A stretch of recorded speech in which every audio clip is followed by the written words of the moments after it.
Astaghfirullahaladzim Allazi la ilaha illa huwal hayyul qayyum wa atubu ilaih. Assalamualaikum warahmatullahi wabarakatuh. Alhamdulillahi rabbil alamin, wassalatu wassalamu ala sayyidina Muhammad wa ala alihi wa sahbihi ajma'in. Qala rabbi shrah li sadri wa yassir li amri wahlul 'uqdatam min lisani yafqahu qawli. Amma ba'd. Yang berusaha Encik Azizul bin Haji Ayub selaku pengerusi Majlis Al-Faizin Betah Madin Melaka serta seluruh barisan ahli jawatan kuasa yang dikasihi Tuan Haji Rahman bin Haji Bakar Imam 1 serta barisan pegawai syarak yang kita raikan pada malam ini, penceramah jemputan ceramah khas kita, iaitu yang berbahagia Datuk Ustaz Kazim Elias Al-Hafiz beserta rombongannya, iaitu personaliti dakwah yang tidak asing di negara kita pada ketika ini, tuan-tuan guru, para asatizah, pemimpin-pemimpin masyarakat, tuan-tuan haji, puan haja, hadirin dan hadirat yang dirahmati Allah sekalian. Alhamdulillah, bersyukur kita kehadrat Allah Subhanahu wa taala kerana dengan limpah kurnianya, dengan keizinannya, kita masih lagi diberi ruang waktu dan kesempatan untuk bersama-sama hadir ke majlis ceramah perdana di majlis ini pada malam ini. Bagi memberkati majlis kita pada malam ini, marilah bersama-sama kita memulakan majlis ini dengan bacaan Ummul Kitab. Mudah-mudahan majlis kita pada malam ini mendapat keberkatan dan rahmat daripada Allah Subhanahu wa taala. Al-Fatihah. A'udzubillahi minasyaitonir rajim. Bismillahirrahmanirrahim. Alhamdulillahi rabbil alamin. Ar-Rahmanir Rahim. Maliki yaumiddin.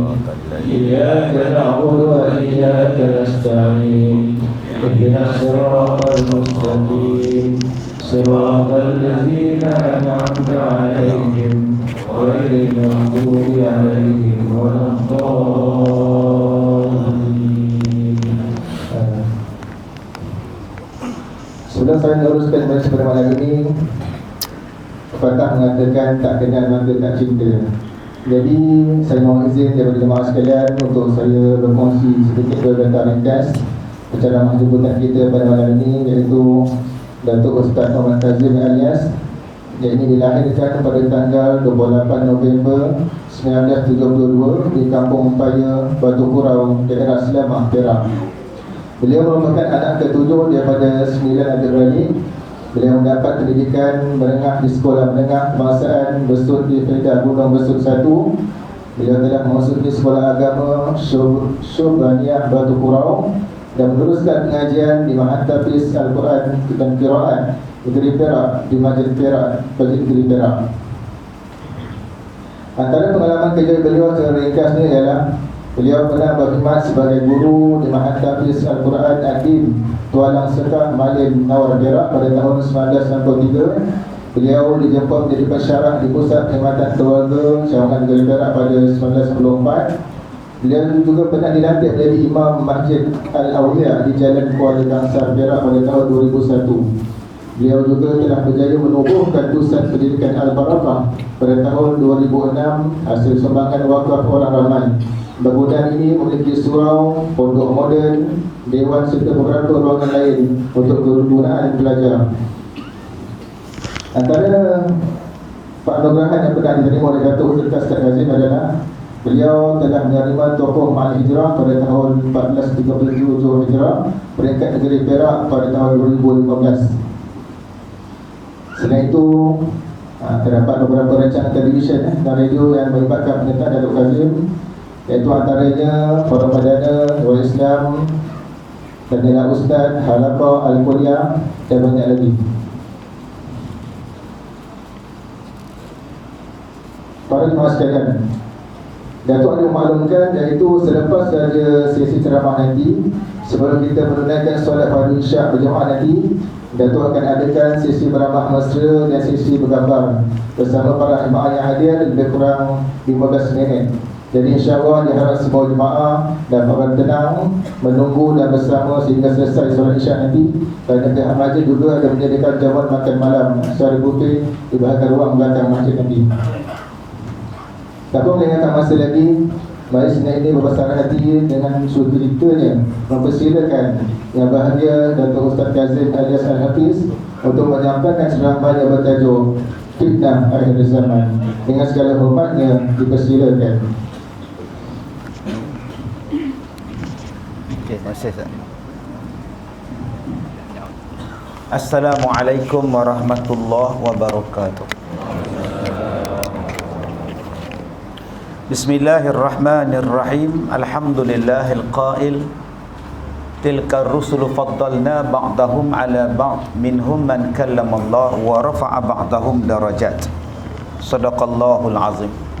Asyhadu an la ilaha illallah wa asyhadu anna Muhammadan abduhu wa rasuluh wa nusalli wa nusallim ala rasulillah wa ala alihi wa ashabihi ajma'in. Alhamdulillah, terima kasih saudara pengacara majlis yang dimuliakan Tuan Pengurusi dan seluruh ahli-ahli jawatan kuasa Masjid Al-Faizin, yang dimuliakan para imam, pegawai-pegawai masjid, para asatizah yang saya hormati Ustaz Roy.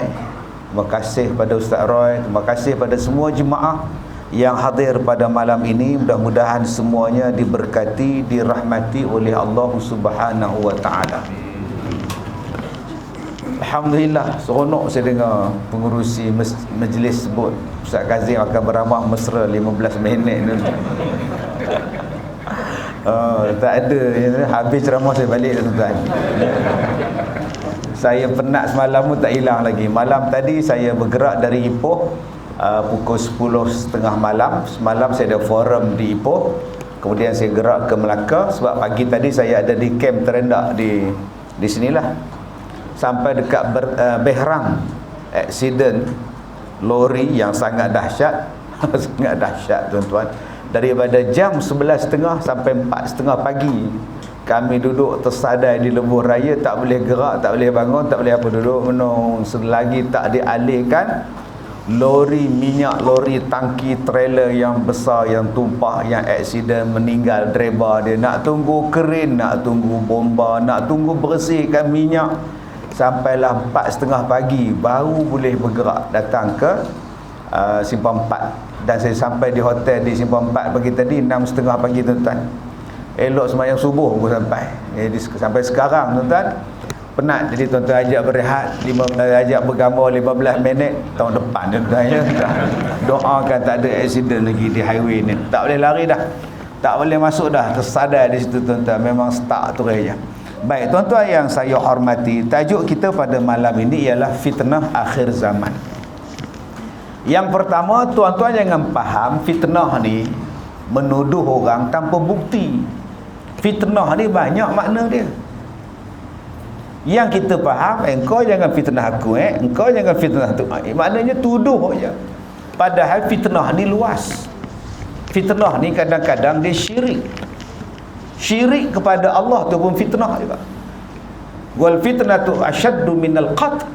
Fitnah itu lebih teruk daripada membunuh. Maknanya ialah syirik pada Allah. Syirik tu berlaku kufur kepada Allah, melakukan kesyirikan pada Allah juga dipanggil fitnah. Fitnah ni macam-macam. Maksiat tu pun fitnah juga. Maksiat fitnah juga. Tak semayang tu pun fitnah juga. Jadi macam-macam bentuk kepada fitnah. Cuma malam ni saya nak bawa kepada tuan-tuan tentang 6 bentuk fitnah yang akan berlaku, yang sudah berlaku, yang sedang berlaku. Yang pertama kata dia al-fitnah al-ikhtibar, iaitu fitnah yang berbentuk ujian daripada Allah. Fitnah yang berbentuk ujian. Ujian macam-macam lah. Fitnah yang datang kepada kita yang berbentuk ujian untuk kita. Ujian keimanan. Ini fitnah juga. Sama ada kita ni nak ikut ataupun tak mau ikut fitnah itu. Nak kalah atau nak menang dengan fitnah itu. Macam saya sekarang ni, bercakap senang lah. Bila saya kata sabar, sabar, memanglah cakap senang. Cuba datang pada saya, boleh tak saya sabar? Dia akan datang pada benda itu. Macam akak-akak lah. Akak-akak kita, saya ustaz, alhamdulillah lah dapat suami bahagia benar ustaz. Tenang je suami. Itu belum ujian. Suami baik, suami handsome, semayang rajin, nafkah cukup, itu belum ujian. Ujiannya bila suami akak pergi siang. Yang tu baru nak tahu akak ni jadi beriman ataupun tidak.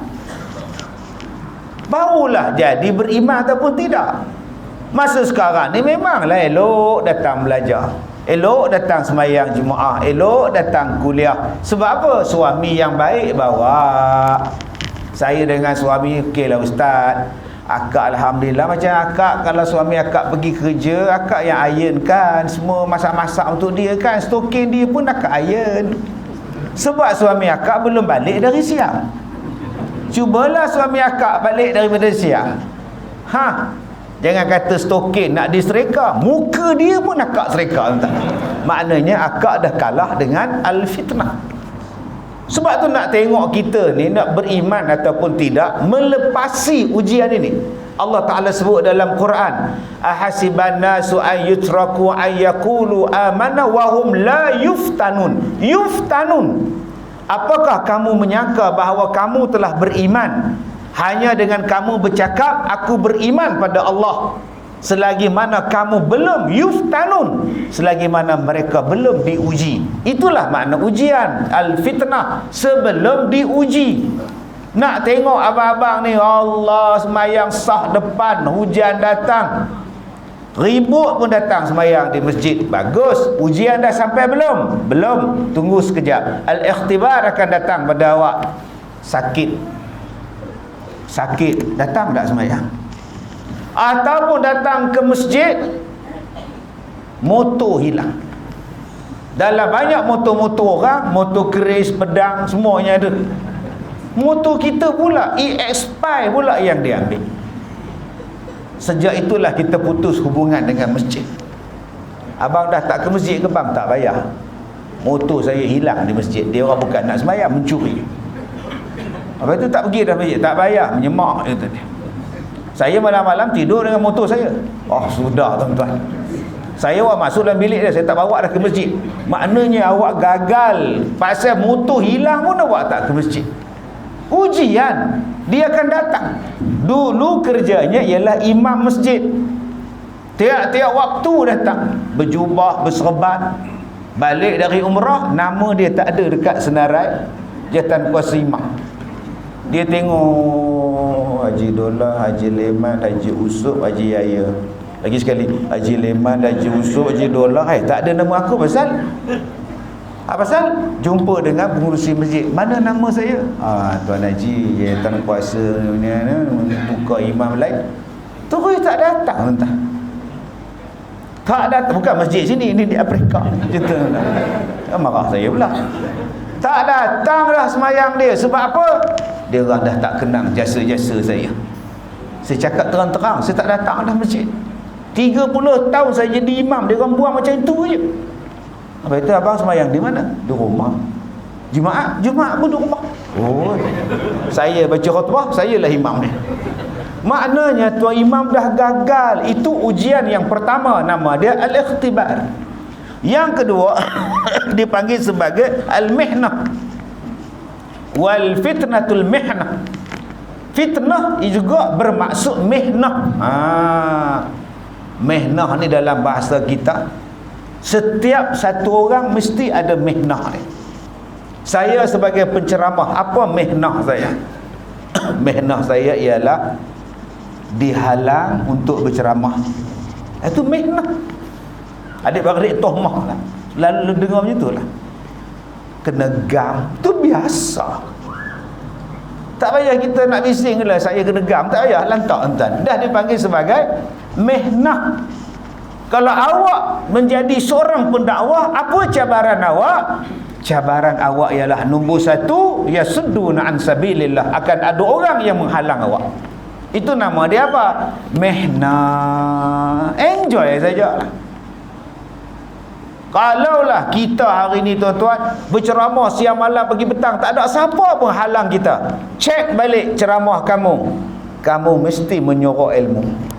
Kalau kita langsung tak ada halangan dalam ceramah kita, cuba kaji balik, kamu langsung tak menasihati orang, langsung tak menegur orang, langsung kamu tak cakap yang hak. Sebab itulah kamu tak ada halangan. Bahaya tuan-tuan. Bila kita dihalang, alhamdulillah, kita melepasi mihnah. Sabar. Kita punya prinsip senang. Orang panggil, datang. Orang jemput, datang. Orang tak jemput, duduk di rumah. Kalau orang tak jemput, apa saya buat? Duduk di rumah, main dengan anak, main dengan cucu. Boleh tengok isteri pun salah. Jarang tuan-tuan tengok isteri. Malam ni di sini dengan tuan-tuan, besok saya di Seputih, hari Sabtu pula saya di Teluk Intan, hari Ahad saya di Negeri Sembilan, hari Isnin saya di Pulau Pinang. Jarang tengok orang rumah. Kalau tak dijemput lagi bagus, tengok masjid tu. Jarang tengok tuan-tuan. Sekali tengok, sihat akak kita ni. Pun salah. Senang hidup. Kalau jemput, datang. Tak jemput, alhamdulillah. Kalau dibatalkan, alhamdulillah. Senang hidup. Konsep kita senang. Itu nama dia mihnah dalam kehidupan. Saya ceramah di mana ke hari itu? Di Pahang. Jauh dalam hutan tuan-tuan, sampai tempat dia. Tayar pancit pula. Tengah-tengah hutan tu, ya Allah, dah lah hutan pancit pula. Hujan pula dah. Sudah. Kiri kanan hutan, jalan lengang, tinggal kami bertiga je tuan-tuan. Terkebir duk suluh, torchlight duk cari mana pula skru ni. Mana pula nak buka tayar spare ni tuan-tuan. Pukul 2 pagi. Itu nama dia apa? Itu nama dia mihnah. Biasalah tu. Kalau tak nak tayar pancit, duduk di rumah. Tengok televisyen, cerita Megah Oldie. Setiap daripada kita ni ada mihnah dia. Apa dia mihnah dia? Mihnah sebagai imam. Ujian sebagai imam. Dia ada mihnah dia. Bukan semua makmum suka pada imam. Ada yang tak suka. Allahu Akbar. Menyesal aku datang masjid ni. Slow kata. Sembahyang tarawih lambat habis. Ada jemaah yang suka, slow lah, bagus kata. Ada yang tak suka, ada yang benci. Biasalah jadi imam tu. Ada orang yang mufarakah, ada orang yang banyak komplain. Saya nak tanya imam saya ni, imam kata okey, kalau gitu nak sembahyang isyak nanti awak jadi imam. Saya bukan nak jadi imam, saya nak tanya saja. Banyak tuan-tuan orang yang komplain, bercakap. Itu mihnah. Sabarlah, serupalah jadi PM, pengurusi masjid. Tuan-tuan jangan cepat sangat lagu. Sebab PM tu pengurusi masjid. Banyak mihnah dia. Jawatan kuasa tu bertikai, ahli karya bertikai, biasalah. Bila kita pegang satu-satu jawatan, mihnah akan sampai. Tuan-tuan di sini cikgu, biasalah mihnah sebagai cikgu. Kadang-kadang anak murid suka, kadang-kadang anak murid repot dekat mak, dekat bapak bawa kayu pergi hambat cikgu. Itu nama dia mihnah. Maka tuan-tuan akan menghadapi ujian sebagai siapa kita. Kita sebagai siapa? Akan ada ujian untuk kita. Kita sebagai suami ada mihnah dia. Ada yang nasib baik dapat isteri baik. Cakap tidak, beleteh pun tidak, diam. Bisu. Alhamdulillah.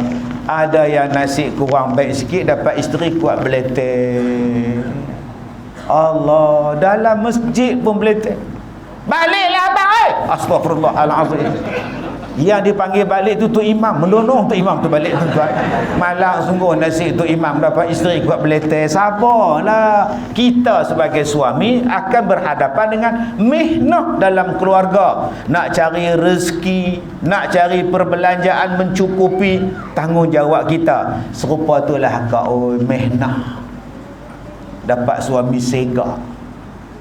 Sebab tu ramai orang perempuan dia cari laki-laki tak sega supaya tak berebut dengan orang. Dia dapat suami nganga, kata tengoklah. Tang manalah dia jumpa suami dia kata tengok. Dia nak dekat suami tu sebab apa? Tak handsome. Dia kata bila tak handsome tak ada siapa mengorat suami dia. Dia susah hati dapat suami handsome. Pasal apa? Takut orang mengorat. Tu mihnah. Mihnah bila kita faham dia akan sampai ujian, tuan-tuan relax. Jangan tuan-tuan berpahaman bahawa bila aku dapat satu-satu benda akan senang sampai bila-bila. Itu satu bentuk pahaman yang tak betul. Tuan-tuan kena ada simpan dalam hati tuan-tuan, satu hari aku akan hadapi masalah ni, satu hari aku akan hadapi masalah ni. Bila tuan-tuan faham macam itu, tuan-tuan akan menghadapi masalah tu dengan senang. Tuan-tuan di sini toki umrah, dia akan ada mihnah. Jangan duk ajak lancar je perjalanan pergi umrah tu. Satu hari mesti ada kes. Kapal terbang tak datang. Kes apa? Hotel tak ada. Sampai di hotel, hotel kata dah penuh, dia pulangkan balik duit kita. Nanti kita akan berhadapan mihnah dengan jemaah umrah yang macam-macam cerita dia buat fitnah dan sebagainya. Maka tuan-tuan kena set dalam minda tuan-tuan, hidup tidak selalunya indah.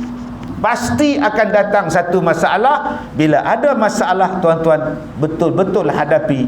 Maka bila tuan-tuan dah set, datang masalah, tuan-tuan tak akan jadi kelang kabut. Tuan-tuan dah kata, memang aku dah agak dah benda ni akan berlaku. Kita dah buat persiapan lama dah. Itu nama dia apa? Wal fitnatul mihnah. Yang ketiga, wal fitnatul mal. Fitnah yang ketiga nama dia fitnah harta. Ni dia yang Allah Ta'ala sebut dalam Al-Quran, innama amwalukum wa auladukum fitnah. Sesungguhnya harta kamu dan anak-anak kamu ialah fitnah, ujian. Ya, tuan-tuan jangan gabra, abang kita adalah technician, ya, sabar ya. Jangan dia tengok apa pula tu, bukan, tak ada apa. Dia technician di belakang tu, insya-Allah dia nak membetulkan keadaan. Baik, saya pun nak tengok dia buat apa, tuan. Baik, yang ketiga, boleh. Teruskan Ustaz, jangan gabra. Baik, tuan-tuan. Saya gabra, tuan.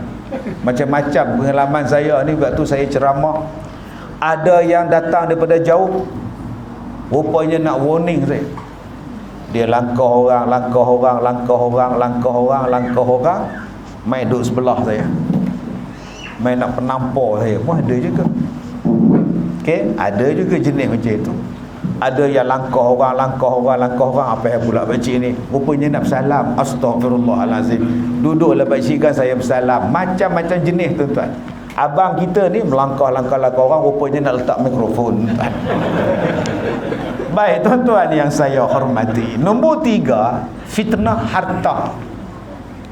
Al-mal maknanya harta. Bila dia orang miskin, dia boleh datang buat ibadat. Bila dah jadi kaya, jadi lupa.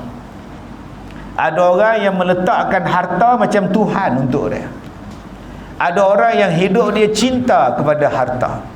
Ada orang yang memandang kebendaan, memandang harta dalam semua benda yang dia nak buat.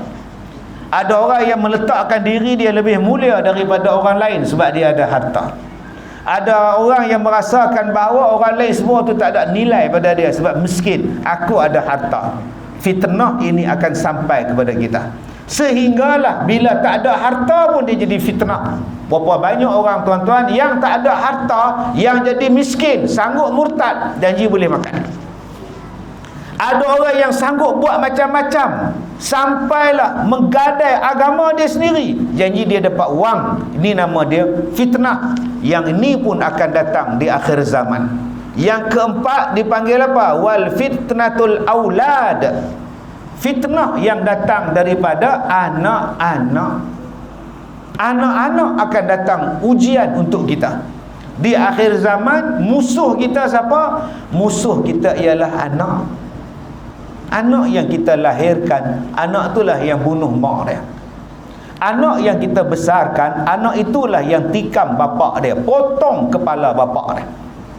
Dia bawa kepala ayah dia, bubuh dalam beg galas, naik bas pergi KL daripada Negeri Sembilan. Orang pun tak tahu dalam beg galas dia tu ada kepala ayah dia. Masya Allah. Ada yang bunuh mak dia dengan cangkul belakang rumah. Hanya minta duit nak beli dadah, mak tak kasih. Dicangkulnya kepala pak dia, kepala mak dia, mati, tuan-tuan. Ini nama dia fitnah yang datang daripada anak. Anak buang mak, anak buang bapa. Sebab apa? Sebab nak menikah dengan orang lain. Tak hormat mak bapak lah tuan-tuan. Sebab apa? Cinta pada manusia yang lain. 13 tahun anak dia perempuan lari daripada rumah sebab ikut perempuan. Pelik tuan-tuan.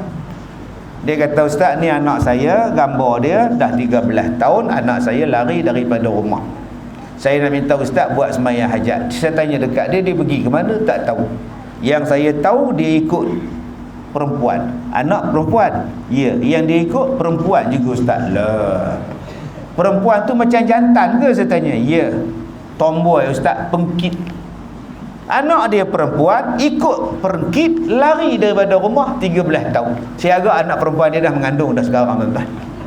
Tak pernah faham? Tak faham sudah tuan-tuan. Gila ni, gila. Manusia sekarang ni gila tuan-tuan. Yang jantan nak jadi perempuan, yang perempuan nak jadi jantan. Anak kita. Tuan-tuan boleh bayang tak? Mak dia cikgu, bapak dia cikgu, anak pun cikgu. Oh, bagus tu. Semua cikgu. Bapak je cikgu syari, maknya cikgu murni. Sudah. Anaknya pula tak tahu cikgu apa. Dia kemaskan bilik anak bujang cikgu dia. Mak ni cikgu, kemaskan bilik bujang anak dia yang juga cikgu. Kemas tuan-tuan, jumpa baju dalam. Bukan satu, macam-macam baju dalam. Buka laci bawah pula, seluar dalam pula dah. Seluar dalam perempuan. Anak dia jantan. Balik tunggu anak dia. Ayah belum tidur lagi. Aku menunggu kau Sazli. Sudah tuan-tuan. Dia jadi anakku Sazli pula tuan.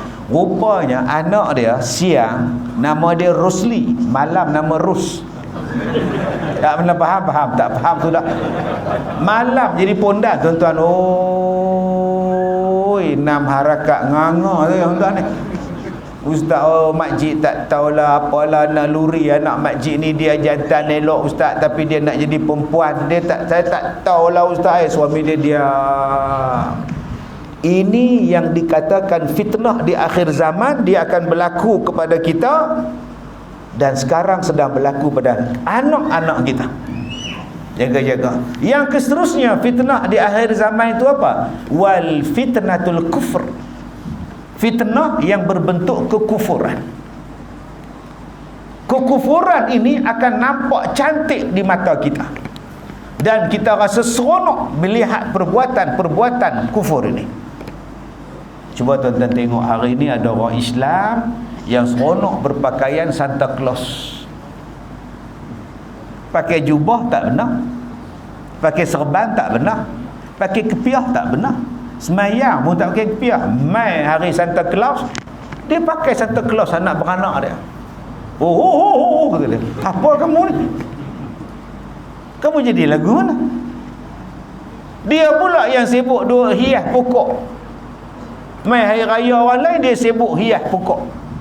Mari hari kebesaran orang lain dia yang sibuk pi hempah kepala, pi hempah pokok apa buah kelapa. Dia pula yang sibuk bung. Kamu ni agama apa? Yang sibuk pergi pecahkan buah kelapa ni pasal apa? Ini bukan agama kita. Itu agama dia orang. Kau pergilah buat agama dia orang begini pasal. Apa pasal kau pula yang sibuk? Dia kata ustaz, kita ni masyarakat berbilang bangsa, apa masalahnya kita? Apa masalah kau cakap? Engkau meraihkan, engkau meredai, sehinggalah bila orang bukan Islam mati, siap doa pula. RIP pula. Semoga aman di sana. Nak aman apa engkau? Tuan-tuan lihat hari ni fitnah kekufuran itu sampailah sudah hilang sensitif umat Islam. Al-Quran dibakar pun dia tak kisah. Dia duk tengok orang kafir duk bakar Quran. Jadi nak marah pun tidak, apa pun tidak, duk keluar dalam berita dia skip. Langsung tak ada sensitif tengok kitab kita yang mulia dibakar. Sedangkan orang Islam tak pernah pun bakar kitab orang lain. Tak pernah orang Islam tuan-tuan bila ada masalah pergi bakar kitab agama lain, tak pernah. Walaupun Al-Quran tu dibakar, kita orang Islam tak pula pergi masuk gereja dia orang, pergi bakar gereja dia orang, tak pernah kita buat. Tapi kita ada perasaan sensitif, sedih terasa dengan perbuatan orang kufur, orang kafir yang menghina dan membakar Al-Quran kita. Jangan sampai hilang benda tu tuan-tuan. Hilang kasih sayang terhadap agama, malah membesarkan pula perayaan agama lain. Dulu ada perayaan orang Jepun, orang Malaysia sambut.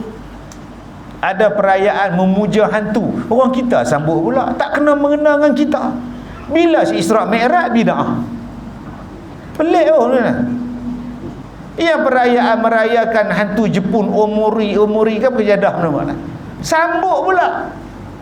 Bila kita buat nisfu Syaban, sebenarnya Nabi tidak pernah merayakan nisfu Syaban. Astaghfirullahalazim. Yang perayaan yang bagus-bagus hang kata bid'ah. Yang perayaan yang huru-hara ni, Halloween tu tuan-tuan, disambut pula.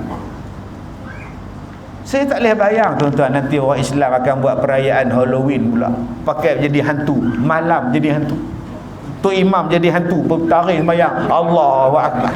Tuan-tuan tak boleh bayang tuan.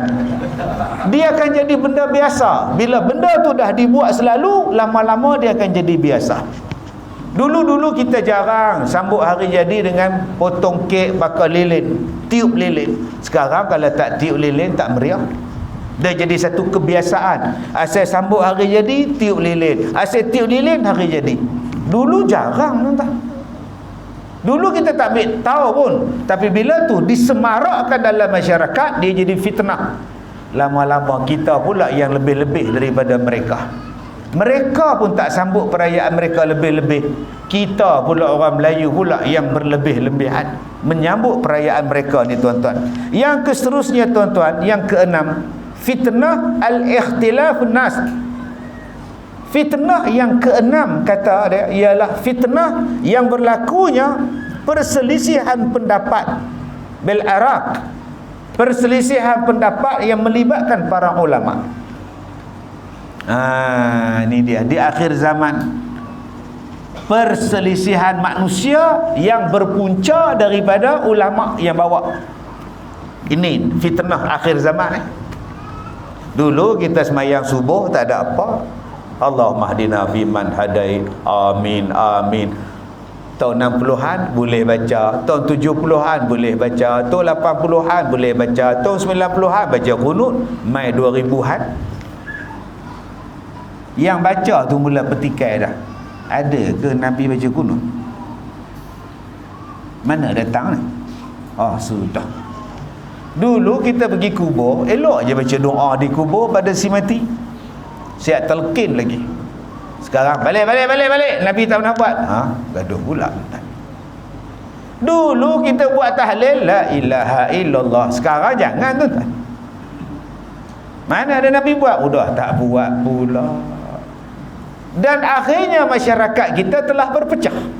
Ini nama dia fitnah.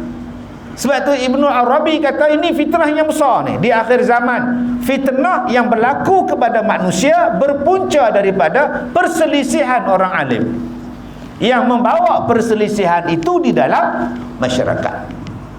Dulu tak ada masalah tuan-tuan. Sekarang ni kita macam-macam perselisihan. Perselisihan dalam bidang politik. Cuba tuan-tuan ingat kita tahun 70, tahun 80-an kenduri kahwin seronok. Satu kampung tu pun balik kampung seronok tuan-tuan. Masa tu buat kahwin-kahwin mana ada caterer, semua gotong royong punya. Mana ada kenopi tahun 80-an semuanya kemah pinjam kat kem terendak tu tak. Kemah jenis macam piramid tu, tiang tengah-tengah. Dulu zaman dulu buat balai pula, nak sarapan pagi, nak makan nasi, susun buluh dulu balai. Duk sila baca Quran, tengah-tengah baca Quran menjerit tu imam, buluh tu tercepit. Tak pernah faham, tak faham tak.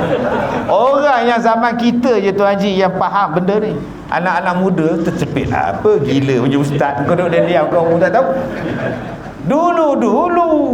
Sekarang tuan-tuan, Allah dah berbeza. Balik kampung raya-raya pun tak seronok. Dulu raya-raya seronok tuan-tuan. Anak-anak balik naik bas, ada naik kereta api, ada naik kereta, ada naik lori sayur balik kampung beraya. Meriah, tidur ramai-ramai dekat serambi, dekat ruang tamu, seronok penuh. Sekarang balik kampung tapi dia menantu dengan anak-anak cucu dia masing-masing main handphone. Cuba tengok dekat cermin kereta anak masing-masing, logo apa ada? Yang itu oren, yang ni biru, yang ni biru muda, yang ni hijau, yang ni merah pula. Oh, banyaknya tuan. Masing-masing bawa parti dah. Ada 10 menantu, 10 parti dalam rumah. Bergaduh dekat rumah pasal politik. Ni sekarang tak habis bergaduh pasal politik, dia bergaduh pula ada yang nombor 2, khilaf. Ni masalah kita sekarang. Fitnah kita sekarang ni bergaduh masalah khilaf. Assalamualaikum warahmatullahi. Assalamualaikum warahmatullahi. Dulu. Sekarang cuba buat Assalamualaikum warahmatullahi. Assalamualaikum warahmatullahi. Allahumma inna nas'aluka ridhaka wal jannah. Datang orang tanya. Mana datang hukum sapu muka tu? Tak boleh ke ketok-ketok tu imam tuan. Imam belakang TikTok ketar-ketir tu imam tu. La ilaha illallah. Apa masalahnya sapu muka? Bukan wajib. Dia nak sapu pun salah. Nabi tak pernah sapu muka. Diam dia tuan-tuan. Susah hati tuan-tuan. Sampai sapu muka jadi salah. Ni tak lama lagi Ramadan. Ramadan ni tuan-tuan, Tok Bilal dah siap dah. Allahumma salli ala Muhammad. Masuk malam besok senyap. Kenapa tak selawat tu imam? Nabi tak buat. Oh, sudah. Akhirnya pecah dua. Yang ni buat 20, yang ni buat 8. Yang tak berpecah, yang tak semayang. Tetap bersatu padu je tuan-tuan. Elok je makan sekentang rebus lah, sengkuang calik lah, elok bulan puasa dia makan kerang rebus, makan. Tak ada bergaduh tuan-tuan. Yang bergaduh yang datang masjid. 28 yang kaki nombor ekor tu kat luar 28 20 20 82 28 028 20 dapat kat dia tuan-tuan, first prize lagi dia. La ilaha illallah. Inilah fitnah sekarang. Tuan-tuan janganlah duk cerita masalah Dajjal, masalah Ya'juj Ma'juj tuan-tuan. Dajjal akan sampai, Ma'juj akan sampai, Ya'juj akan sampai, tapi belum. Yang dah sampai apa dia? Ni hak kata saya baca ni. Hari ni banyak orang bercakap, tuan-tuan, Dajjal sudah menghampiri kita. Bila? Ya'juj dan Ma'juj telah terbuka. Di mana? Kenapa kau tak cerita fitnah yang sampai pada tempat engkau? Hari ni orang tak nak bersalam. Dulu-dulu lepas sembahyang sallallahu ala Muhammad, sekarang tak bersalam. Bid'ah. Nabi tidak pernah bersalam lepas sembahyang. Sudah. Dulu-dulu sadaqallahul azim, tidak ada hadis yang suruh baca sadaqallah selepas baca Quran. Sudah. Dulu kita sadaqallahul azim, ambilnya Quran, cium. Enggak ada itu. Enggak ada cium Quran itu, enggak ada itu. Mana ada? Enggak ada itu cium Quran. Quran itu dia baca, bukan dicium-ciumin. Enggak ada. Nampak mikrofon ni? Enggak ada. Sampai cium Quran pun jadi salah. Astaghfirullahalazim. Bagi dekat dia duit 1,000. Tuan Haji, ni 1,000 saya sedekah dekat Tuan Haji. Ya Allah, dia cium duit. Ada Nabi cium duit? Enggak ada. Cium duit engkau boleh cium. Quran dia tak pergi cium. Nabi tak pernah buat. Astaghfirullahalazim. Yang dicium itu Quran, bukannya tai. Yang dicium itu Quran, bukannya kitab suci orang lain, kitab kita. Sebagai tanda sayang, kita sayang pada Quran. Abang-abang sayang pada isteri tak? Sayang. Apa tanda bila sayang? Dia cium, seluk je tuan-tuan. Kalau cium pada isteri itu tanda sayang, cium pada anak tanda sayang, cium bapa tanda sayang, takkan cium Quran? Tak boleh, tanda sayang. La ilaha illallah. Tuan-tuan bayangkan hari ini kita jadi keliru, confused. Don't confuse the people. Tu bahasa kita. Hari ini orang pakat jadi confused.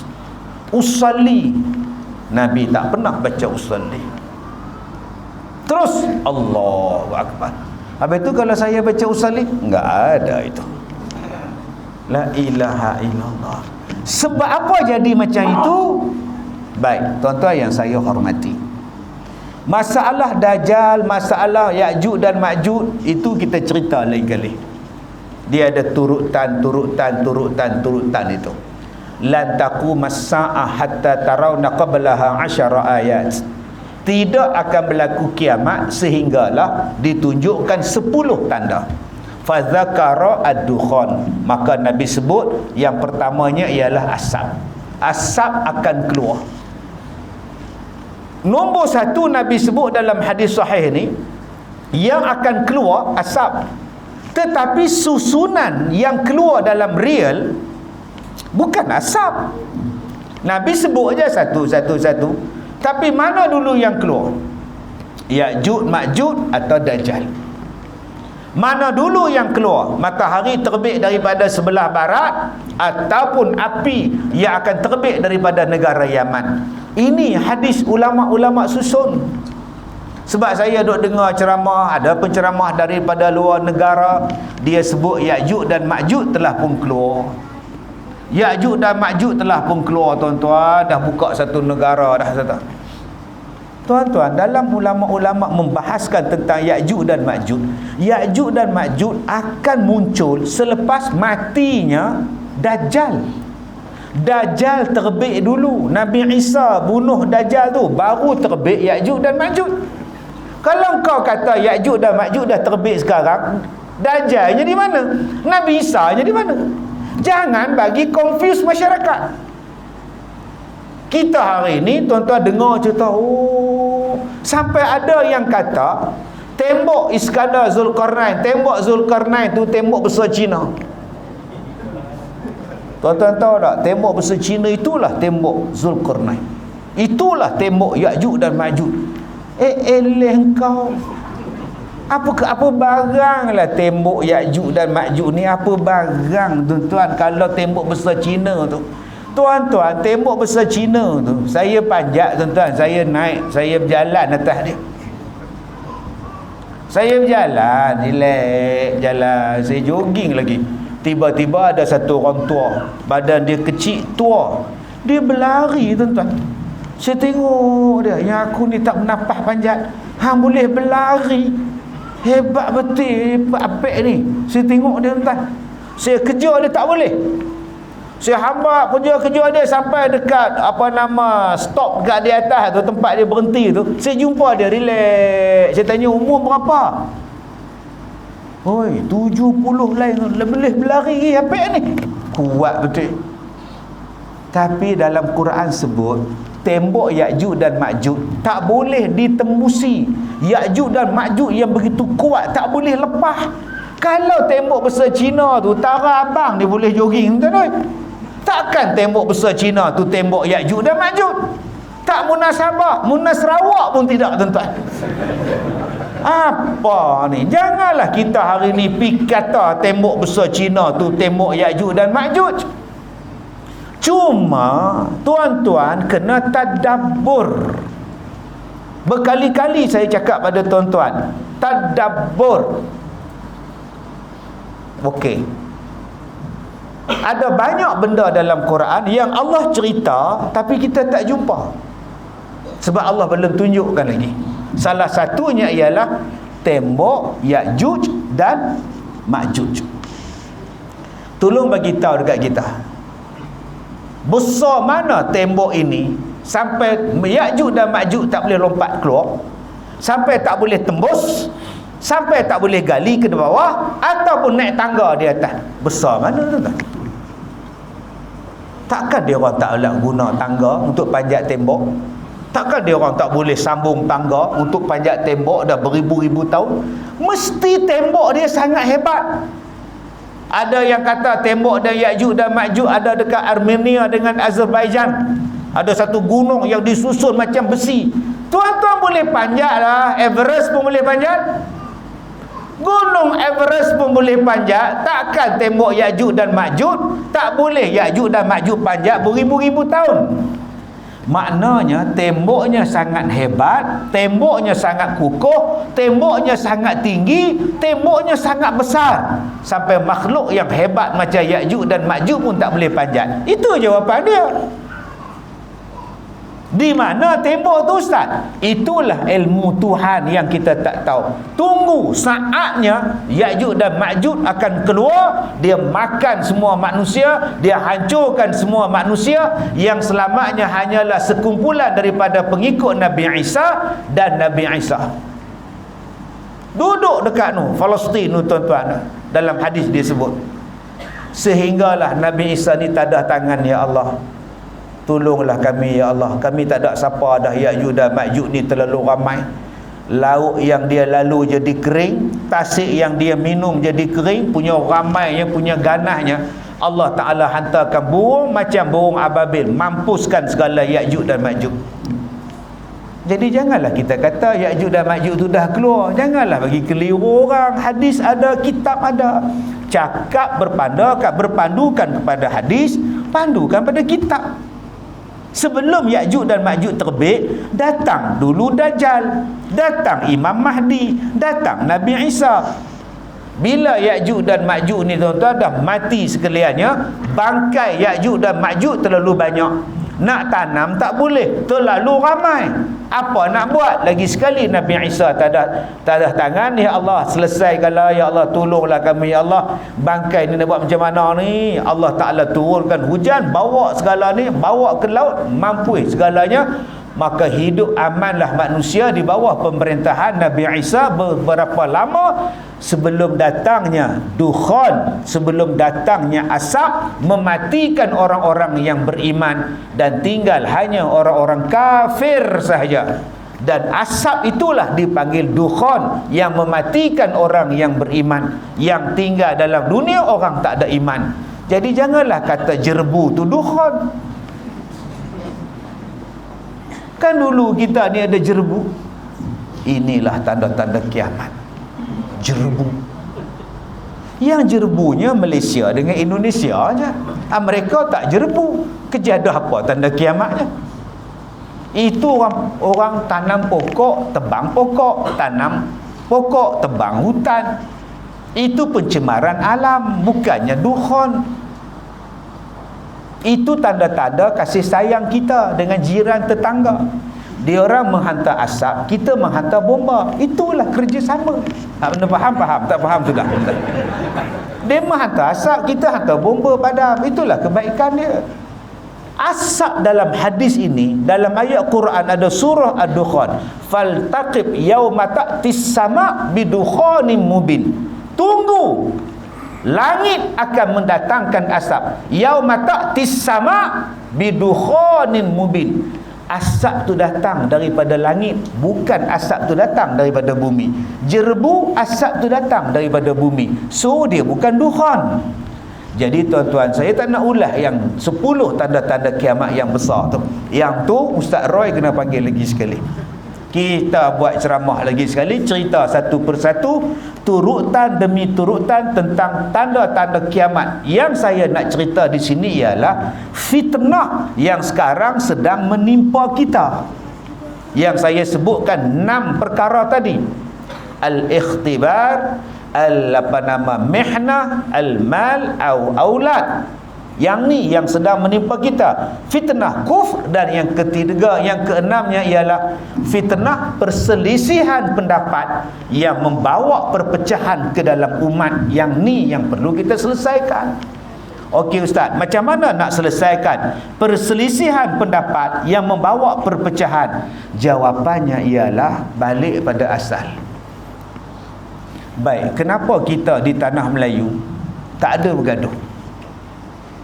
Tak ada gaduh-gaduh tuan-tuan ni. Kita di Melaka, kita di Terengganu, kita di Kedah. Ahli-ahli sejarah berselisih pendapat. Islam sampai ke tanah Melayu ni dari Kedah dulu ke, Parameswara dulu ke, Batu Bersurat Terengganu ke? Yang tu pun tak dapat bagi jawapan. Ada yang kata Islam sampai kat Melaka dulu, Parameswara masuk Islam jadi Sultan Muzaffar Shah, akhirnya seluruh Melaka Islam. Ada yang kata tak, dia mai ke Kedah dulu, Kedah tua Islam dulu. Ada yang kata dak Terengganu dulu. Tak kira lah siapa yang masuk Islam dulu, yang pentingnya sekarang ni kita Islam. Baik, sejak berlakunya Islam, baik di Melaka dulu ke, Terengganu dulu ke, Kedah dulu ke, tak kira lah. Cuba tuan-tuan tengok, pernah tak orang Melayu sama Melayu berbunuh-bunuhan, berperang-perangan sesama sendiri? Ada? Bergaduh pasal agama ada? Tak ada. Elok je duduk. Dia tak macam Arab dengan Arab bergaduh siang malam sama-sama dengan dia orang. Sama-sama dia orang bom sana, bom sini, bunuh sana, bunuh sini. Orang Melayu tak pernah, tuan-tuan. Kenapa kita tak pernah bergaduh? Sebab kita memegang 3 asas. 3 asas dalam agama kita, ilmu kita. Yang pertama, kita pegang tauhid yang sama. Penyelesaian kepadanya ialah balik pada yang asal. Tauhid kita ialah mengamalkan akidah Asy'ariyah Maturidiyah, ahli sunnah wal jamaah. Akhirnya selamat kita. Daripada tahun 90-an, naik 80-an, 70-an, 60-an, 50-an, kita tak pernah bergaduh. Akhirnya kita selamat. Orang-orang kita sepakat mengamalkan ajaran ahli sunnah wal jamaah.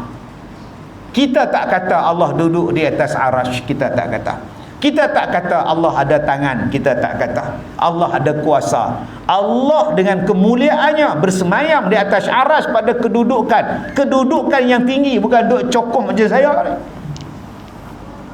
Saya ni duduk atas kerusi, duduk bersila, tuan-tuan. Pengurusi masjid tanya saya, selesa ke Ustaz? Selesa sangat dapat kerusi ni mahal ni, tuan-tuan. Oh, saya duduk bersila atas kerusi ni, nama dia cokoh.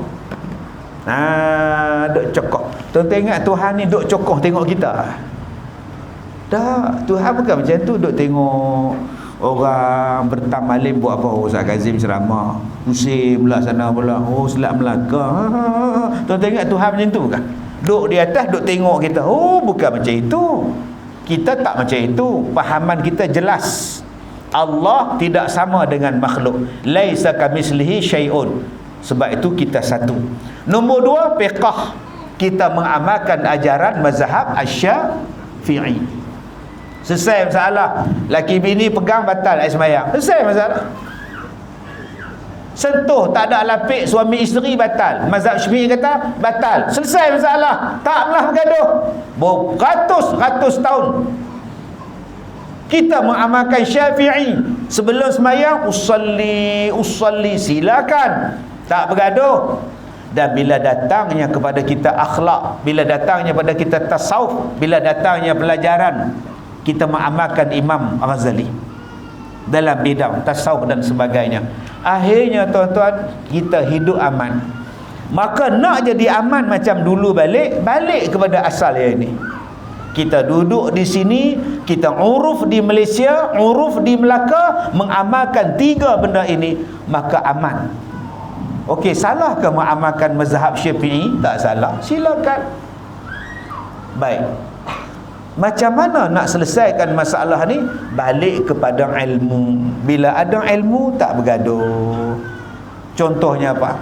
Semayang subuh, Allahu Akbar, amin.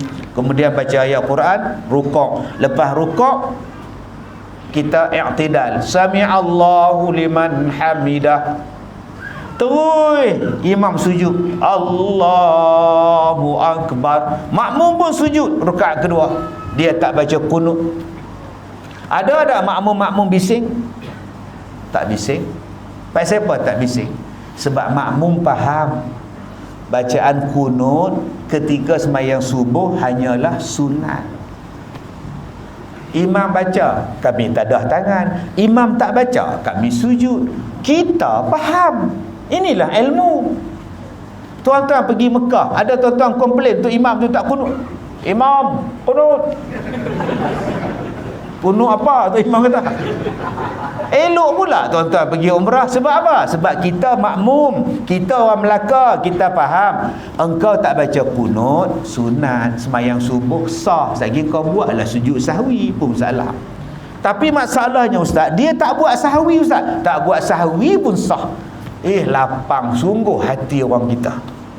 Mari ustaz lain pula, bila tu imam buat kunut, bid'ah. Ulang balik sembahyang, nerakalah engkau. La ilaha illallah.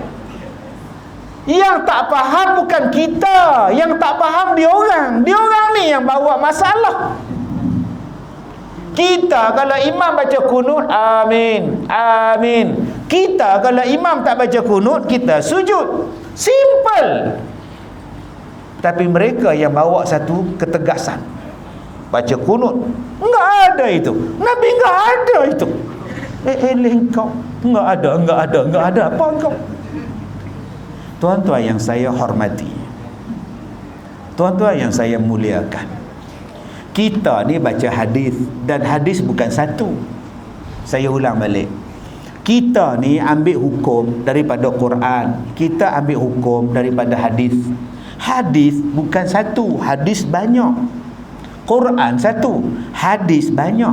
Pasal apa hadis tu banyak? Sebab ramai sahabat Nabi yang meriwayatkan dia. Satu. Dua, bukan semua sahabat Nabi berada dalam satu masa dengan Nabi. Bukan. Ada sahabat Nabi yang keluarkan hadis, Nabi buat yang ini. Ada sahabat Nabi yang keluarkan hadis, Nabi tak buat yang ini. Kalau kau baca hadis tak buat yang ini, ada pula hadis Nabi buat yang ini. Sebab itu datangnya mazhab. Boleh faham? Setengah orang dia tak faham. Nabi satu, Quran satu. Apa pasal mazhab pasal? Saya tak nak ikut mazhab. Mazhab. Mazhab. Nak sebut mazhab pun tak erti. Mazhab pun tak. Saya ulang balik. Driver saya tu namanya Baharudin. PA driver saya tu namanya Faiz. PA saya Baharudin. Ini tim A. 2 hari dia orang di Melaka, tim A.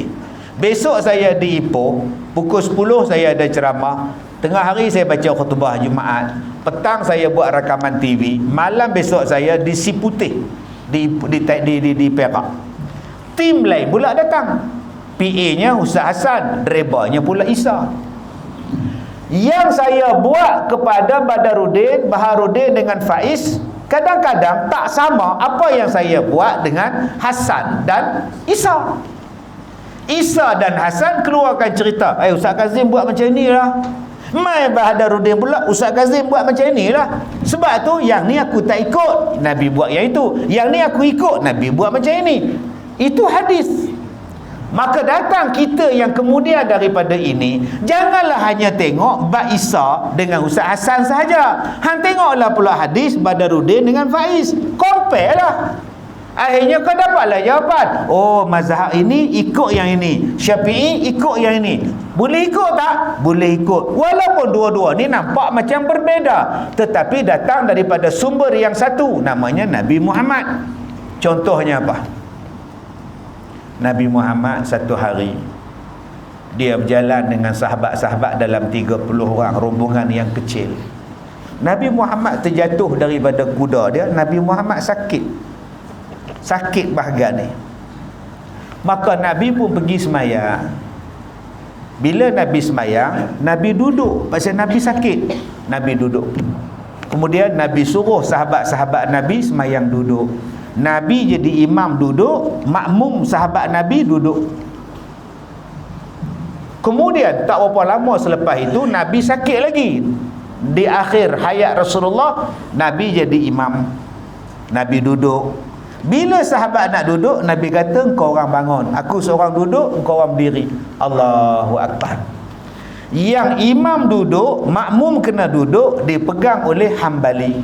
Yang imam duduk, makmum berdiri, dipegang oleh Imam Asy-Syafi'i. Serupa masalah. Yang 30 orang kami ikut Nabi. Nabi duduk, kami duduk. Kami pergi. Aku tak ada waktu tu. Aku pegang hak nombor 2. Aku imam duduk, makmum berdiri. Sebab aku ada. Itulah hadis. Maka bila kita datang mazhab, engkau nak ikut yang mana? Saya nak ikut Syafi'i. Silakan. Engkau nak ikut Hambali. Silakan. Saya nak ikut Nabi, Ustaz. Okey. Sekarang ada 2 perbuatan Nabi. Kau nak ikut yang mana? Syafi'i pun ikut Nabi, Hambali pun ikut Nabi. So what? Serupalah dengan kunut. Ada masanya Nabi baca kunut, ada je masa Nabi tak baca kunut. Yang hadis Nabi tak baca kunut, dia ni keluarkan. Hadis yang baca kunut, dia ni keluarkan. Sebab waktu dia jadi makmum, Nabi baca kunut. Yang ni Syafi'i pegang, yang ni Hambali pegang. So what? Sebab tu nak menyelesaikan masalah fitnah akhir zaman ni tuan-tuan, balik kepada ilmu. Aku tidak pernah melihat Nabi kencing berdiri. Itu hadis Aisyah. Dia tak pernah tengok Nabi kencing berdiri. Mai sahabat Nabi pula, aku tengok Nabi Muhammad ada kencing berdiri. Di mana? Tengok. Nabi Muhammad pernah sekali kencing berdiri pada tempat pembuangan sampah yang kotor. Kenapa yang Nabi kencing berdiri di situ? Sebab Nabi tak mau duduk, tak mau tunduk kepada sampah yang kotor. Maka sekali itu Nabi buat. Pasal sampah tu kotor. Banyak kotoran di situ. Takkan wajah Nabi nak menghadap tempat kotor. Yang Siti Aisyah kata, jangan kau kata Nabi pernah kencing berdiri, sebab dia tak pernah ikut Nabi berjalan di situ.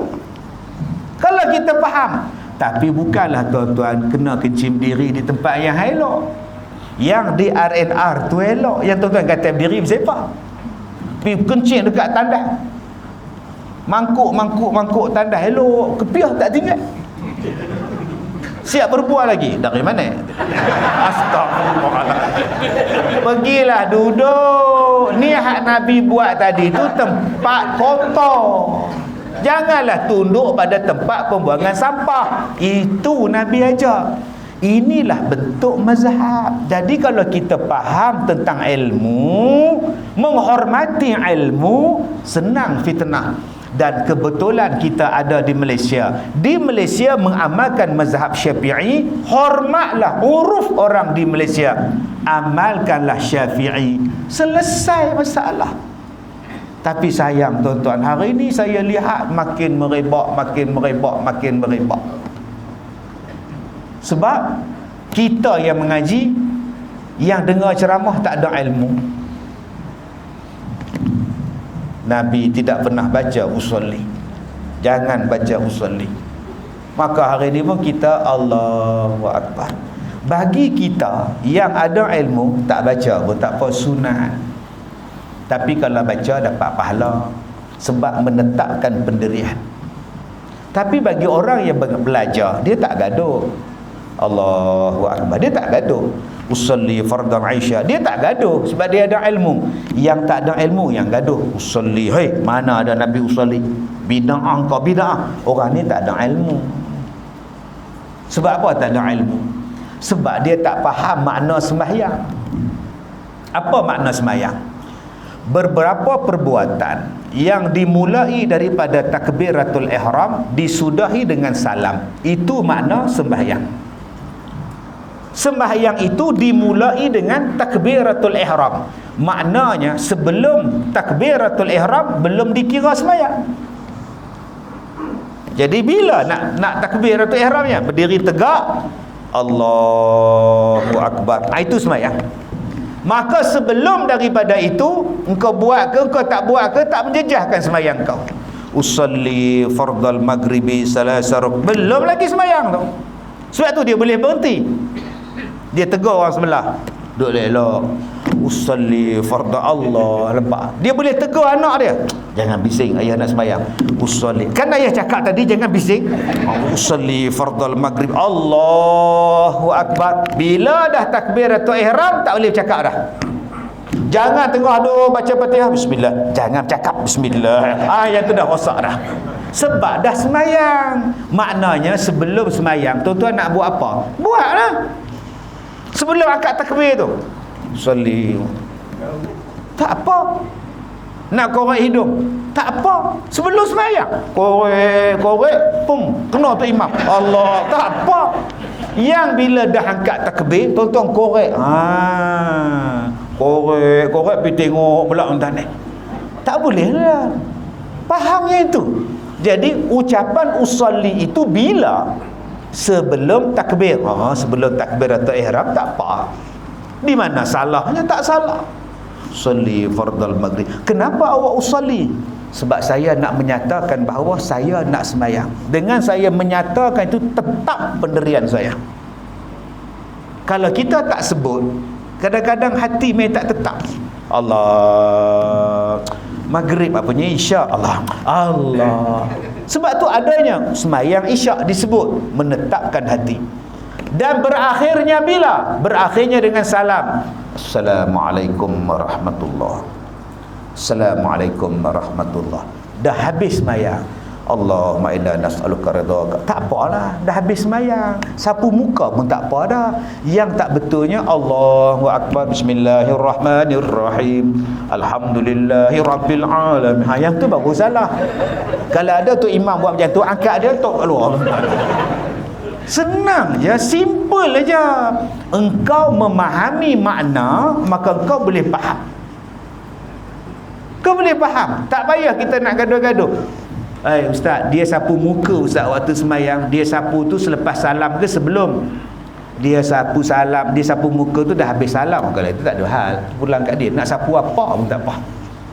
Ustaz, dia baca usolli ustaz. Dia baca usolli tu dalam semayang ke atau sebelum? Sebelum ustaz. Apa lantak dia? Senang je hidup. Apa salah? Ustaz, dia baca talqin ustaz. Di mana? Di kubur. Lah, apa masalah? Apa masalah? Tak, kita kena ikut sunnah ustaz. Jangan. Kita kena ikut sunnah ustaz. Abang faham sunnah tu apa? Abang faham sunnah tu apa? Ni, saya pakai songkok hitam. Saya pakai baju batik ni tuan-tuan. Tangan lain, badan lain. Mana dia jumpa baju ni? Ini sunnah lah tuan-tuan. Adakah sunnah ni macam tu imam pakai jubah? Atau macam saya ni bukan sunnah? Tuan-tuan makan nasi asam pedas, sunnah tak? Makan nasi lauk asam pedas, sunnah tak? Sunnah. Tu dia abang.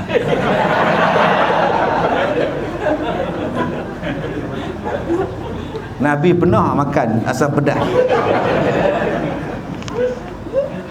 Apa dia sunnah? Sunnah itu apa yang dibawa oleh Nabi, dalam Quran disampaikan, dalam hadis diajarkan. Apa yang Nabi cakap tentang makanan? Makanlah kamu benda yang halal dan baik. Asam pedas halal tak? Halal. Baik tak? Tuan-tuan boleh kata sunnah? Allah kata, kulu minat tayyibati ma razaqnakum. Itulah ajaran Nabi. Makanlah kamu makanan yang baik. Apa yang baik itulah sunnah. Jangan tuan-tuan faham sunnah tu kurma je. Pakcik makan nasi, Nabi tidak pernah makan nasi. Sudah. Buat bertenang bang. Segala benda yang halal, yang dibawa, yang dinyatakan halal dan baik, itulah sunnah. Simple dah Islam. Tapi kita hari ni faham kurma, kismis semata-mata. Makan kismis ngap. Makcik makan bihun, tak sunnah, bid'ah. Itu kan dalam Quran kata makanlah kamu benda yang baik-baik. Boleh faham tak makna sunnah? Yang Nabi bawa halal, yang Nabi cerita haram, yang Nabi kata sunat, yang Nabi kata harus, yang Nabi kata makruh. Inilah dia. Dia tak ada yang nombor 6. Nabi tak buat. Hukum sekarang ni ada nombor 6, Nabi tak buat. Itu masalah. Apa hukum pakai songkok? Nabi tak buat. Oh, sudah. Kalau Nabi tak buat, boleh tak pakai songkok? Tak boleh, Ustaz. Kenapa? Songkok tak pernah dibasuh sejak dibeli. Habis tu kapet, bila tuan-tuan basuh kapet? Ni kapet masjid ni. Daripada awal pasang sampai sekarang tak pernah tu siap basuh tuan-tuan ni. Maka boleh tak tuan-tuan semayang di atas kapet ni walaupun tak pernah dibasuh? Boleh tak? Sebab apa? Sebab tak ada najis. Sebab tidak ada najis. Tak ada najis, suci, semayanglah. Kopiah saya ada najis? Tak ada, semayanglah. Saya pakai serban sunnah, tak cicak penuh. Abang tak cicak kat serban, sunnah. Allah. Senangnya. Jom kita jadi orang yang memahami, yang mengerti. Sebab itu Nabi sebut, siapa yang Allah Ta'ala nak bagi dia senang, Allah sayang pada dia, Allah Ta'ala akan bagikan dia kepahaman tentang agama. May yuridillahu bihi khairan faqihhu fiddin. Diberikan faham tentang agama, bukan diberikan ilmu agama. Sebab tu kita minta daripada Allah ilmu tak?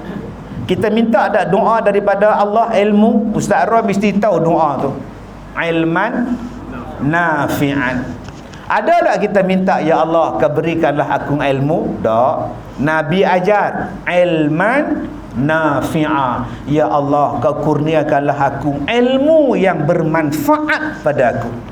Lepas ni tuan-tuan tolong cari ilmu, bukan ilmu yang bermanfaat.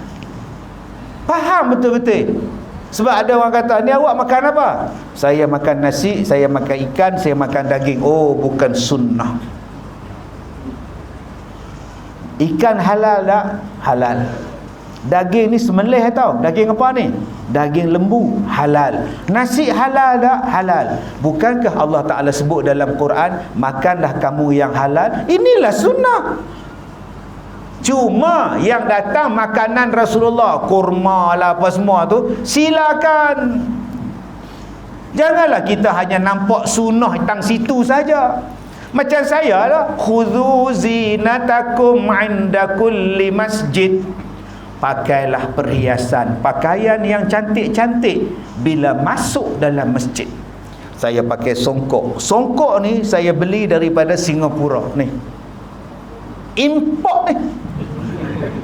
Boleh lipat, senang tuan-tuan. Senang, masuk masjid pakai. Pergi shopping mall, lipat, masuklah kereta. Nampak ni. Baju yang cantik, seluar yang cantik, cincin yang cantik, jam yang cantik, wangi yang cantik, spek mata yang cantik, misai saya trim, janggut saya trim, pergi masuk masjid. Sunnah tak tu?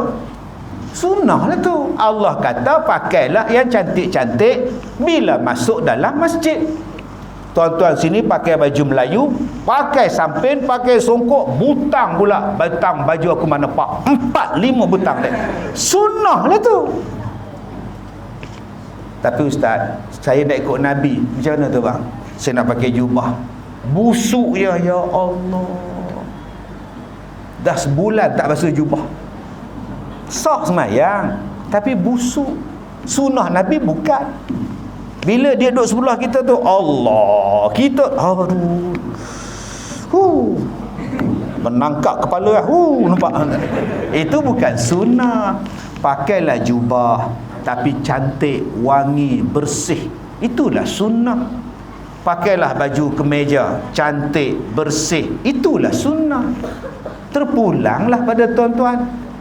Jangan menyerupai orang kafir, jangan memakai pakaian yang dilarang oleh Rasulullah. Itulah sunnah. Kenapa awak tak pakai seluar pendek masuk dalam masjid, sedangkan awak main bola pakai seluar pendek? Itu sunnah. Mesti tutup aurat. Maka tutup aurat bukan saja di masjid, di padang juga, sunnah juga, tutup aurat. Tutup aurat itulah sunnah. Bagaimana nak tutup? Terpulang pada kebijaksanaan tuan-tuan. Ada orang Malaysia bila datang semayang masjid, semayang di rumah, orang perempuan semayang pakai telekung, tutup habis telekung, tak nampak apa dah, nampak muka je. Sunnah untuk dia, tutup aurat. Tapi setengah tempat dia tak pakai telekung. Perempuan dia tak pakai telekung. Yang pakai telekung macam kita ni, negara yang hujung dia ada sia-sia. Indonesia, Malaysia, pendek kata yang sia-sia lah, dia pakai telekung, tuan-tuan. Cuba tuan-tuan tengok waktu kita pergi umrah, orang perempuan India, dia tak pakai telekung. Dia pakai telekung labuh, dia pakai seluar. Allahu Akbar. Saya susah hati jumpa perempuan Bangla, dia tak pakai telekung. Mai Iran pula telekung pula, mai puak-puak Pakistan lain pula baju dia, janji menutup aurat. Jadi bagaimana nak tutup aurat? Terpulang pada akak-akak. Ustaz, makcik datang semayang di Masjid Al-Faizin. Habis tu makcik pakai baju, yelah baju pergi kenuri kan. Tak payahlah gelak, cakaplah dulu apa masalah tu. Dia gelak dulu, mana kita tahu apa masalah dia. Jadi makcik nak pakailah telekung, tapi telekung demo tak ada ustaz. Selalu ada Masjid Al-Faizin sediakan telekung untuk wanita, hari tu tak ada. Dia orang basuh dah tu hantar dobi. Itu makcik tak semayang, telekung tak ada. La ilaha illallah. Kalau makcik tak ada telekung, makcik nampak tak langsir warna hijau tu? Ambil langsir warna hijau, buka cangkuk dia, makcik gulung satu badan, nampak muka je. Allahu Akbar. Sah semayang. Janji tutup aurat. Yang salahnya ialah dengan langsir hijau tu dua balik sekali, tuan-tuan. Tu yang tu yang salah. Tu namanya mencuri. Lepas kau semayang, kau sangkutlah balik. Janji kau tutup aurat. Menutup aurat itulah sunnah. La ilaha illallah. Kalau kita fahamnya itu, simple. Macam tadilah, awak bersalam lepas semayang asar, boleh ke ustaz? Apa tak bolehnya? Bukankah Nabi suruh salam? Salamlah di mana-mana pun. Yang salam salahnya ialah sedang semayang salam. Dia masbuk, datang lambat sikit, dia salam dulu dengan orang sebelah. Orang sebelah pun bengong juga. Yang tu baru salah. Habis semayang kau salam dari satu masjid pun. Jom tuan-tuan, kita memahami betul-betul perkataan sunnah. Simpelnya Islam, begitu luasnya Islam tuan-tuan. Bukan sempit sampai nak cium Quran pun tak boleh. Nak cium Quran pun bid'ah. Apa jadi ni tuan-tuan? Inilah yang Ibnu Arabi kata, di akhir zaman fitnah yang akan merebak dalam masyarakat ialah perpecahan yang dibawa oleh orang-orang yang ada ilmu, yang membawa ajaran masing-masing. Akhirnya masyarakat berpecah belah. Kalau dulu kita sembahyang tarawih paling seronok, sekarang tak seronok. Bergaduh Tok Imam dengan Tok Bilal, gaduh masalah selawat. Fadlan minallahi ta'ala wa ni'mah wa maghfiratan wa rahmah. Bid'ah. Masuk neraka. Bayangkan tuan-tuan, duduk dalam neraka, malaikat tanya, "Yuk, apa hal kau masuk neraka?" "Saya baca selawat tarawih." Menung malaikat tu. Takkan selawat salah kot. Cuba tengok balik, bila awak selawat? Bila masa awak selawat?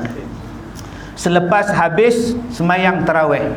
Semayang tarawih habis 20 rakaat atau 2 rakaat? Ulang balik. Semayang tarawih habis setiap 2 rakaat atau tunggu 20 tu Haji? Nyesal duduk kat depan. Semayang tarawih berakhir pada setiap 2 rakaat habis. Nanti semayang lagi 2 rakaat lagi. Bukan mesti habis 20. 2 rakaat 2 habis, 2 rakaat habis. So bila habis 2 rakaat, Assalamualaikum warahmatullahi, Assalamualaikum warahmatullahi, Allahumma salli ala Muhammad. Silakan. Dahaga pula tuan-tuan. Dia ambil air, dia minum. Dah habis semayang, boleh minum. Buat apa pun boleh. Bangun sekejap, terkentut, ambil wuduk lain, masuk lain, boleh. Teringat, ya Allah, bubur lambuk belum makan. Habis 2 rakaat dia makan bubur lambuk, muak makan semangkuk, datang sembahyang balik, Allahu Akbar. Boleh. Dah habis 2 rakaat, nanti sambung lagi. Simple je. Yang tak bolehnya, tengah-tengah sembahyang pergi minum air. Begini letak dalam poket ni. Siap ada straw ke? Ghairil maghdubi alaihim waladdallin. Amin. Makmum Fatihah dia begini. Yang tu baru batal sembahyang. Habis sembahyang boleh minum. Tu imam boleh minum. Sebab tu kita letakkan air mineral ni sebelah sejadah tu imam. Sebab 2 rakaat habis dia minum lah. Habis dia minum, sembahyang balik. Ataupun boleh makan, habis dia makan, sembahyang balik. Yang salahnya waktu sembahyang dia makan. Allahu Akbar, bismillahirrahmanirrahim. Ni yang daging tadi ni, dia telan pula tuan-tuan. Yang tu batal sembahyang. Serupalah selawat. Assalamualaikum warahmatullahi. Assalamualaikum warahmatullahi. Oh, kita boleh lunjuk kaki. Oh, lenguh. Oh, imam hari ni hafiz 1 rakaat 1 muka. Oh, betul ke pinggang perak meletup. Betul ke pinggang perak meletup. Ada pula yang buka Facebook, tengok Facebook. Ada pula yang buat live tarawih now. Nampak tu? Oh, nampak. Terpulang lengkau sembahyang dah habis. Daripada duk buat kerja yang macam-macam, orang tua-tua dulu cerdik. Bilal, kau selawat. Fadlam minallahi ta'ala wa ni'mah. Imam boleh rehat, dia rehat, ambil nafas. Wa maghfiratan wa rahmah. Allahumma salli ala Muhammad sallallahu wasallam alaih. Simple. Dan dia ajar pula bacaan macam ini 2 rakaat. Bacaan macam ini, lepas ni kau kena baca doa. Ada je orang tua-tua dulu untuk mengajar. Jadi di mana salahnya? Yang salahnya ghairil maghdubi alaihim waladdallin. Amin. Bila sambung Allahumma li, yang tu salah. Subhanal malikil ma'bud. Dengan imam dengan bila tuan-tuan humban kat luar tuan-tuan. Simple je. Ya Allah, yang nak gaduh-gaduh pasal apa? Cuma kalau kita nak selawat, tak payahlah menjerit. Tuhan bukan pekak. Mikrofon dah ada. Allahumma salli ala Muhammad sallallahu wasallam alaih. Dah. Tak payahlah berlawan dengan masjid sebelah. Sallallahu wasallam alaih. Nampak? Masjid sini kata, jaga Kumbal, lepas ni aku pula kata dia. Pecah mikrofon atas tu. Kadang-kadang kita jawab itu. Allahumma salli ala sayyidina wa habibina wa syafi'ina wa dhurina wa maulana Muhammad sallallahu wasallam alaih. Budak-budak di luar, dia kata apa? Bila nak habis? Ya, atas jalan sambut, lambat lagi. Yang tu yang salahnya. Jadi tuan-tuan, jomlah kita menghormati di antara satu sama lain supaya jangan jadi fitnah. Jangan mengkondem antara satu sama lain. Janganlah kita menghina Imam Syafi'i, Imam Hanbali, Imam Hanafi, Imam Maliki. Mereka semua ini semuanya mengikut hadis-hadis Nabi, mengikut Nabi Muhammad sallallahu alaihi wasallam. Yang keempat, janganlah menimbulkan perselisihan di kalangan masyarakat yang akhirnya masyarakat bergaduh, bertumbuk, berpecah belah kerana kita. Saya orang Ipoh, saya orang Perak, saya bukan orang Melaka. Kalau saya ceramah di Melaka, habis ceramah saya balik. Jahatnya saya ialah saya meninggalkan perpecahan pada tuan-tuan. Saya balik, saya tidur. Saya balik, saya buat kerja saya. Tapi tempat yang saya ceramah bergaduh, saya adalah seorang penceramah yang jahat kerana memecah belahkan masyarakat. Penceramah yang baik ialah yang datang menyatu padukan masyarakat supaya hidup dengan berkasih sayang, berpandukan sunnah yang dibawa oleh Nabi sallallahu alaihi wasallam. Saya dah ceramah 33 tahun. Inilah kali pertama datang ke Masjid Al-Faizin ni. Kalau tuan-tuan nak jemput lagi, 35 tahun daripada sekarang, insya-Allah. Saya dah ceramah Tuan Haji 1 jam setengah. Sejam setengah saya ceramah Tuan Haji. Terasa tak Tuan Haji? Terasa tak? Tak terasa. Memang tak terasa. Bukan tuan-tuan cakap. Yang terasa saya tuan-tuan. Tuan-tuan nak terasa apa? Gelak daripada pukul 8 sampai sekarang. Tambahnya dapat tiang pula. Lagi tak terasa. Wallahu a'lam. Saya minta maaf jika terkasar bahasa. Wabillahi taufiq wal hidayah. Assalamualaikum warahmatullahi wabarakatuh.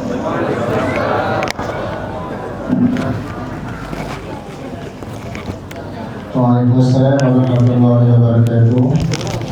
Syukran jazilan jazakallahu khairan katsiran ucapkan kepada yang ada Datuk di atas perkongsian ilmu sebentar tadi. Mudah-mudahan ceramah yang disampaikan dapat